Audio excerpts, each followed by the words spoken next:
कक्षा 12 के समस्त विद्यार्थियों को नमस्कार। मैं आपका मित्र अशोक नरवर। अब मैं खेल कहानी जो है बाल मनोविज्ञान पर आधारित एक कहानी है। इसके लेखक जैनेन्द्र कुमार है, जो आधुनिक प्रेमचंद कहलाते हैं। इनकी एक कहानी है खेल। तो इसका केंद्रीय भाव पढ़ूंगा, फिर मैं इस कहानी को पढ़ूंगा। 2 वीडियो में लगभग ये आ पाएगी कहानी। देखते हैं क्या है केंद्रीय भाव में।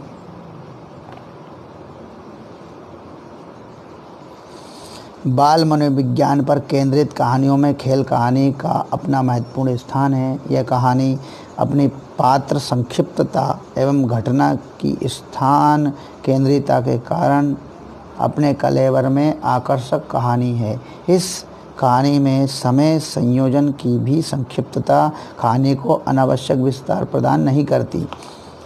गंगा के किनारे बालिका सुरबाला रेत में भाड़ बनाती है। मतलब गंगा के किनारे एक बालिका इस कहानी की पात्र है। सुरबाला रेत में भाड़ बनाती है। वहीं पास में बालक मनोहर गंगा की लहरों से खेल रहा है। दोनों बाल मित्र हैं। सुरबाला रुचिपूर्वक भाड़ बनाती है और उस पर कुटिया की सांकेतिक निर्मित करती है। उसमें तिनका स्थापित कर धुआं निकालने की चिमनी का भी निर्माण करती है।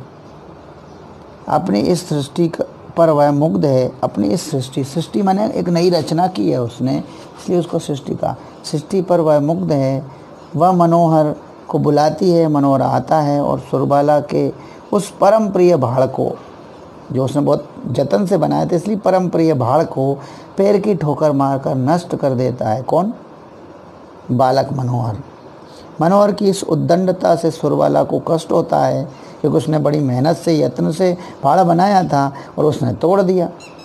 वो परम प्रिय था उसके लिए, तो उद्दंडता जो थी उसको कष्ट हुआ। किसको? सुरबाला को। मनोहर प्रतीक्षा में था कि सुरबाला रोएगी। मनोहर इस इंतजार में था कि सुरबाला अपने भाड़ टूट जाने के कारण रोएगी, उसे भला बुरा कहेगी, लेकिन वह ऐसा कुछ नहीं करती है।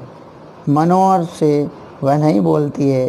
सुरबाला का हठ मनोहर को बाध्य करता है कि वह उसका भाड़ बना कर दे। मनोहर भाड़ बनाता है और सुरबाला उसे उसी तरह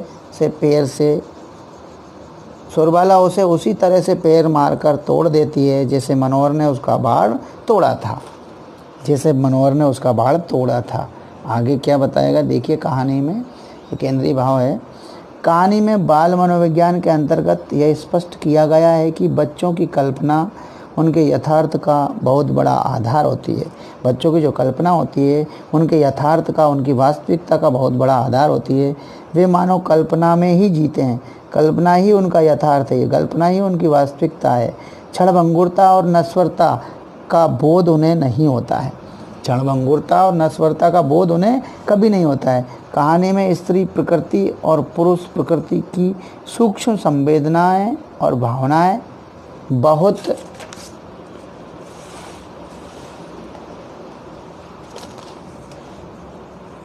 अच्छे ढंग से व्यक्त की गई हैं। सुरबाला की रचनात्मक कला को लेखक ने उसके भाड़ निर्माण में व्यक्त किया है। मानव घर बनाना तो स्त्री ही जानती है। स्त्री संवेदना का एक उदाहरण लेखक ने उस समय प्रस्तुत किया है जब सुरबाला मनोहर के ऊपर ना व्यथा प्रकट करती है और ना क्रोध। लेखक लिखते हैं कि बालिका में व्यथा और क्रोध कभी का खत्म हो चुका था। मतलब व्यथा और क्रोध बालिका में कभी का खत्म हो चुका था। वह तो पिघलकर बह चुका था। कौन? क्रोध और व्यथा। तो वह तो पिघलकर बह चुका था। यह कुछ और ही भाव था। यह एक उल्लास था जो व्याज कोप माने झूठा गुस्सा, झूठा क्रोध का रूप धर रहा था। माने व्याज कोप का रूप धारण कर रहा था। दूसरे शब्दों में यह स्त्रीत्व था। सुरबाला के भीतर बदला लेने का भी भाव है, इसलिए वह मनोहर द्वारा निर्मित भाड़ को तोड़कर प्रसन्न होती है। स्त्री शक्ति और संवेदना की झलक इन छोटे छोटे वाक्यों में दर्शाकर लेखक ने सुरबाला के चरित्र को प्रमाणिक बनाया है। सुरबाला के चरित्र को कैसा बनाया? प्रमाणिक।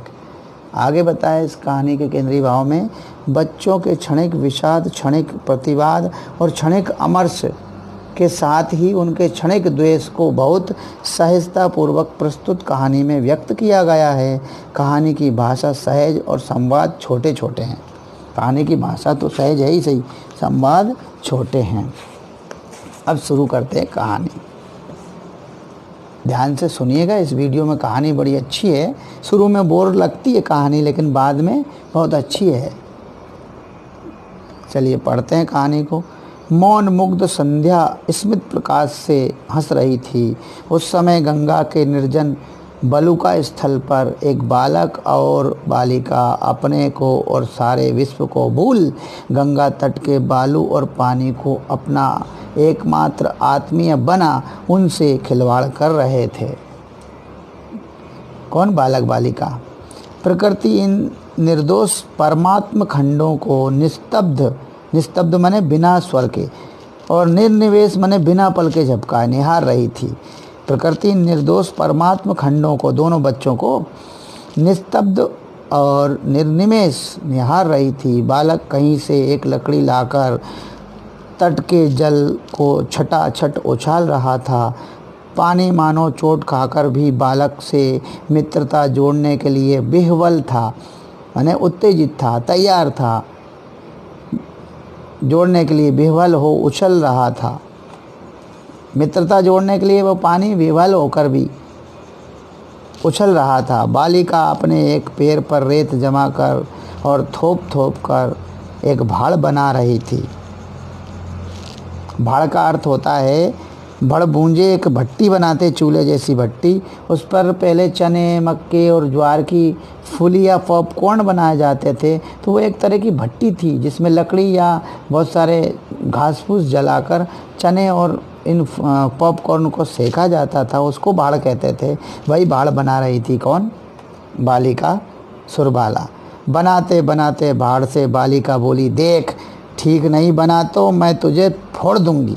देख ठीक नहीं बना तो मैं तुझे फोड़ दूंगी। फिर बड़े प्यार से थपका थपका कर उसे ठीक करने लगी। सोचती जाती थी इसके ऊपर मैं एक कुटी बनाऊंगी, वह मेरी कुटी होगी और मनोहर नहीं, वह कुटी में नहीं रहेगा, बाहर खड़ा खड़ा भाड़ में पत्ते झोंकेगा। नहीं, वह कुटी में नहीं रहेगा, बाहर खड़ा खड़ा भाड़ में पत्ते झोंकेगा। जब वह हार जाएगा, बहुत कहेगा, तब मैं उसे अपनी कुटी के भीतर ले लूँगी। ये किसने कहा? सुरबाला ने।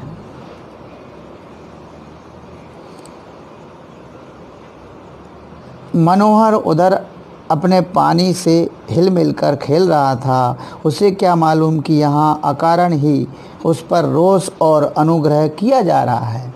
उस पर रोष और अनुग्रह किया जा रहा है। बालिका सोच रही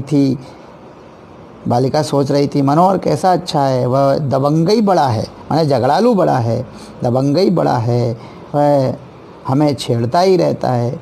अब के दंगा करेगा, माने झगड़ा करेगा, तो हम उसे कुटी में साझी नहीं करेंगे, माने सोंझ नहीं करेंगे, सम्मिलित नहीं करेंगे, उसे कुटी में साझी नहीं करेंगे। साझी होने को कहेगा तो उससे शर्त करवा लेंगे, माने शामिल होने को कहेगा तो उससे शर्त करवा लेंगे, तब साझी करेंगे।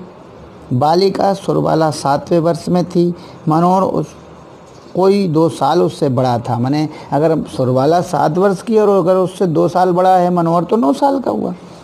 चलिए आगे।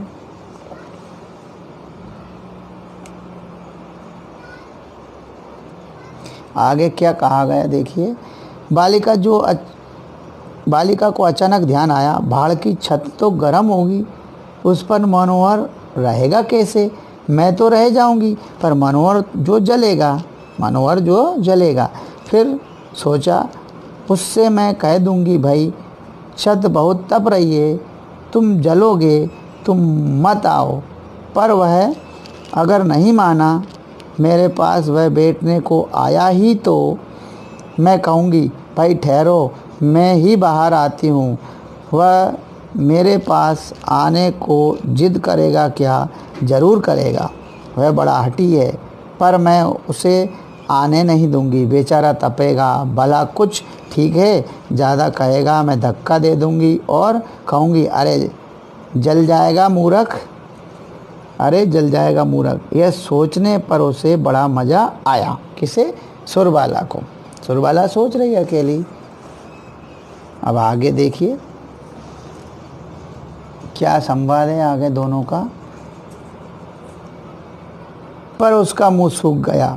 उसे मानो सचमुच ही धक्का खाकर मनोहर के गिरने का हास्योत्पादक यानी हंसी उत्पन्न करने वाला करुण दृश्य सत्य की भांति प्रत्यक्ष हो गया। करुण दृश्य यानी दुखदायी दृश्य, दुखदायी सीन उसके सामने प्रत्यक्ष हो गया। बालिका ने दो एक बार पक्के हाथ बाड़ पर लगाकर देखा। बाड़ अब बिल्कुल बन गया है। माँ जिस सतर्क सावधानी के साथ अपने नवजात शिशु को बिछोने पर लेटाने को छोड़ती है, वैसे ही सुरबाला ने अपना पैर धीरे धीरे भाड़ के नीचे से खींच लिया। इस क्रिया में वह सचमुच भाड़ को पुचकारती सी जाती थी। उसके पैर ही पर तो भार टिका है। पैर का आश्रय हट जाने पर बेचारा कहीं टूट ना पड़े। पैर साफ निकालने पर भाड़ जब ज्यों का त्यों टिका रहा। पैर निकालने पर भाड़ जब ज्यों का त्यों टिका रहा, तब बालिका एक बार आह्लाद से नाच उठी। आह्लाद माने खुशी से नाच उठी। कौन? बालिका। आगे देखिए, बालिका एक बारगी ही बेवकूफ मनोहर को इस अलौकिक चातुर्य से परिपूर्ण भाड़ के दर्शन के लिए दौड़कर खींच लाने को उद्यत हो गई। उद्यत माने तैयार हो गई। मूर्ख लड़का पानी से उलझ रहा है। मूर्ख लड़का पानी से उलझ रहा है। यह एक ऐसी ज़बरदस्त कारगुजारी है। कौन सी कारगुजारी? वो जो उसने भाड़ बनाया था उसको कहा है कि कितनी ज़बरदस्त कारीगरी है या कारगुजारी है, कि ज़बरदस्त कलाकारी है, कारगुजारी है। सो नहीं देखता मैंने उसको नहीं देखता। ऐसा पक्का भाड़ उसने कहीं देखा भी है। ऐसा पक्का भाड़ उसने कहीं देखा भी है। ये सोच रही है सुरबाला मन ही मन। अब आगे क्या कहती है? पर सोचा अभी नहीं, पहले कुट्टी तो बना लूँ। यह सोचकर बालिका ने रेत की एक चुटकी ली और बड़े धीरे से भाड़ के सिर पर छोड़ दी। फिर दूसरी, फिर तीसरी, फिर चौथी। इस प्रकार 4 चुटकी रेत धीरे धीरे छोड़कर सुरबाला ने भाड़ के सिर पर अपनी कुटी तैयार कर ली।